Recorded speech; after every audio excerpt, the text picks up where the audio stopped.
संकटा माता व्रत कथा। माता संकटा की महिमा इतनी अद्भुत है कि उसका वर्णन करना सूर्य को दीपक दिखलाने के समान है। इनकी सबसे बड़ी विषमता यह है कि इनकी शरण में कोई भी व्यक्ति अपनी मनोकामना की पूर्ति के लिए गया, वह निराश नहीं हुआ।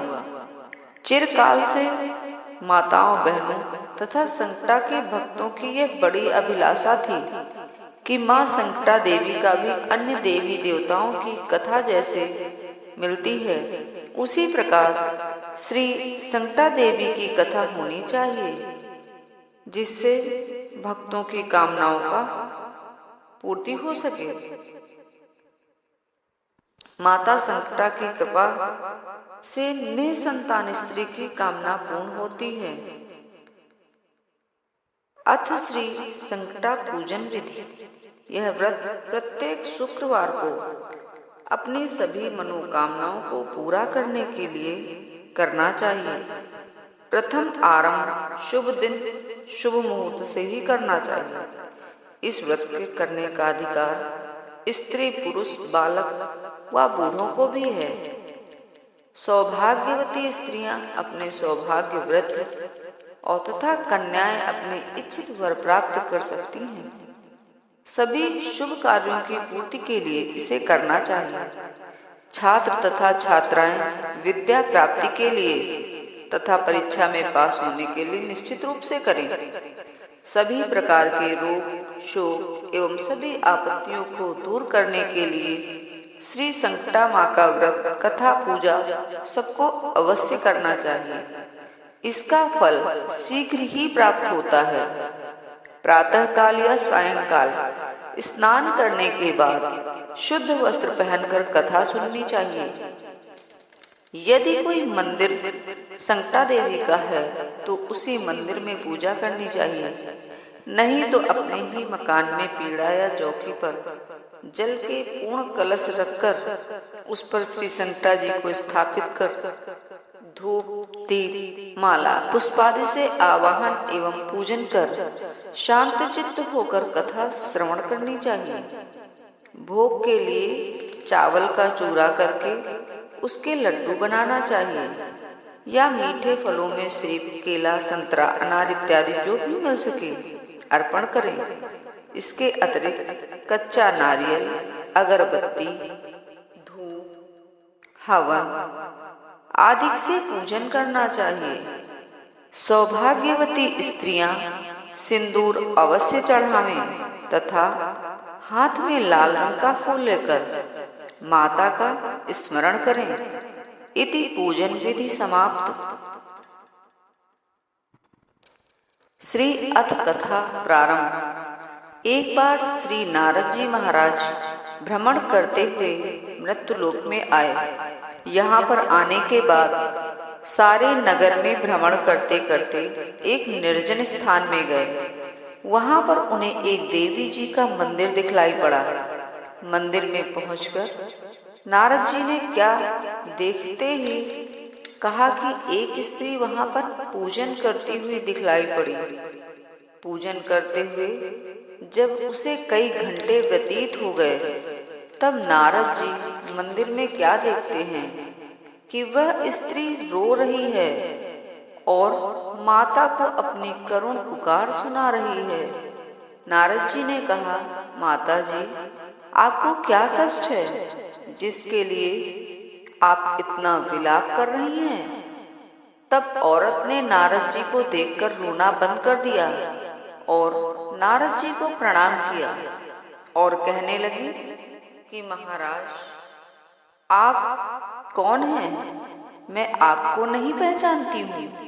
क्या आप मेरी मनोकामना को पूर्ण करने की युक्ति बतलाएंगे?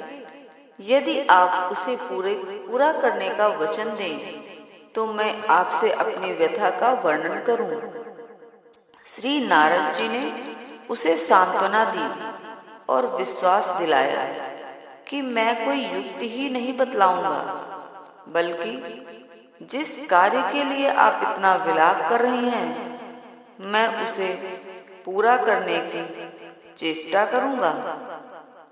फूल की तरह खिल गया। तब नारद जी बोला कि उसका चेहरा गुलाब के फूल की तरह खिल गया। तब नारद जी महाराज बोले, आप श्री संकटा देवी का व्रत कीजिए, विधि पूर्वक पूजन कीजिए।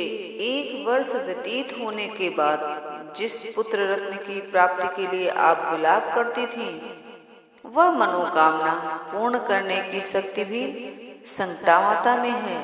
तुम अपने घर जाओ और नियम पूर्वक इनका व्रत पूजन इत्यादि करो, जिसके करने से तुम्हें मनचाही संतान की प्राप्ति होगी। 1 वर्ष बीतने के बाद एक सुंदर बालक को उसने जन्म दिया। बालक के पैदा होने के बाद जिस प्रकार से द्वितीया से पूर्णिमा तक चंद्रमा वृद्धि को प्राप्त होता है, उसी प्रकार बढ़ने के कारण इनका नाम चंद्र किरण रखा। सेठ जी की कथा। कानपुर नगर में भोला बाबू नाम के एक सेठ रहा करते थे। भगवान की कृपा से उन्हें किसी प्रकार की कोई कमी नहीं थी।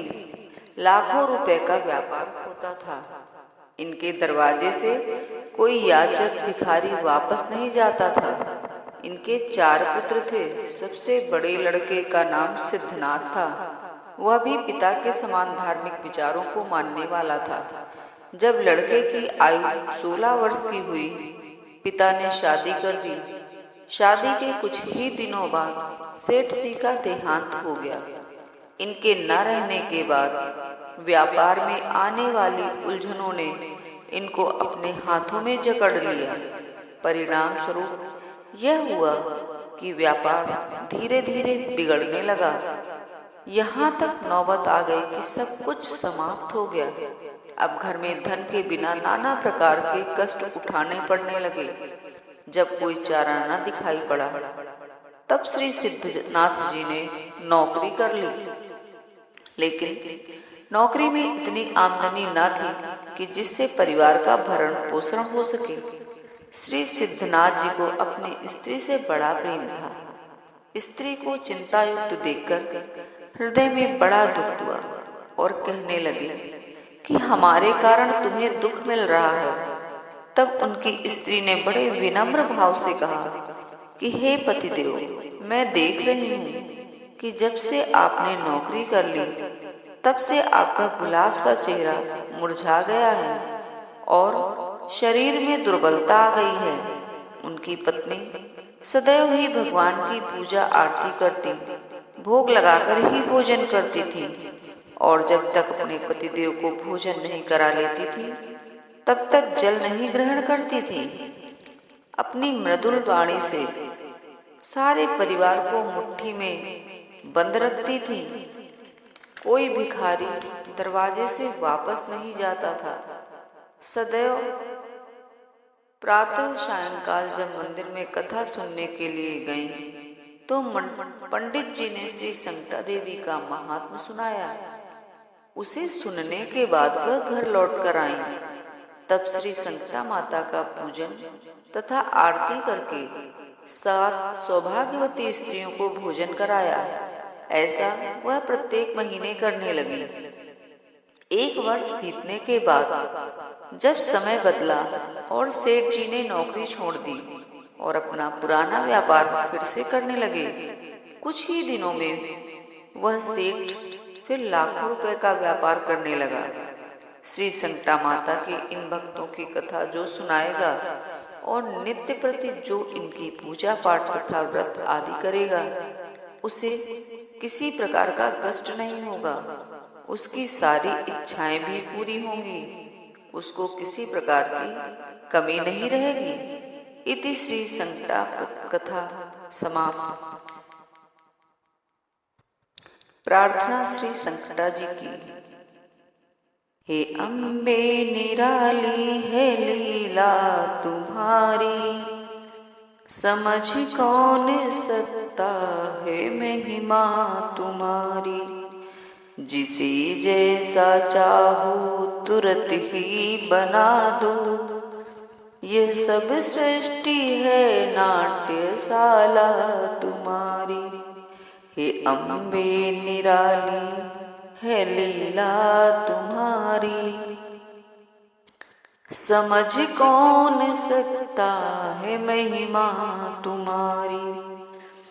हे ब्रह्मांड में शक्ति व्यापक तुम्हारी। सभी दुख समय शरण लेते तुम्हारी। सभी पतिव्रताओं में शक्ति तुम्हारी। ये जितना पसारा है माया तुम्हारी। हे अम्बे निराली है लीला तुम्हारी। समझ कौन सकता है महिमा तुम्हारी। अमीरों में धन और भक्तों में भक्ति, गुणी जनों में गुण और बलिष्ठों में शक्ति है। धीमान लोगों पे श्रद्धा तुम्हारी। नहीं पार महिमा को पाते त्रिपुरारी। हे अम्बे निराली है लीला तुम्हारी। समझ कौन सकता है महिमा तुम्हारी। नहीं पार महिमा को पाते त्रिपुरारी। शरण में पड़ी अर्ज है ये हमारी।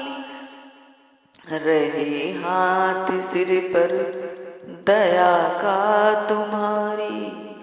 रहे हाथ सिर पर दया का तुम्हारी। देवी संकटा बचाओ शरण है तुम्हारी। माँ शरण है तुम्हारी। हे अम्बे निराली है लीला तुम्हारी।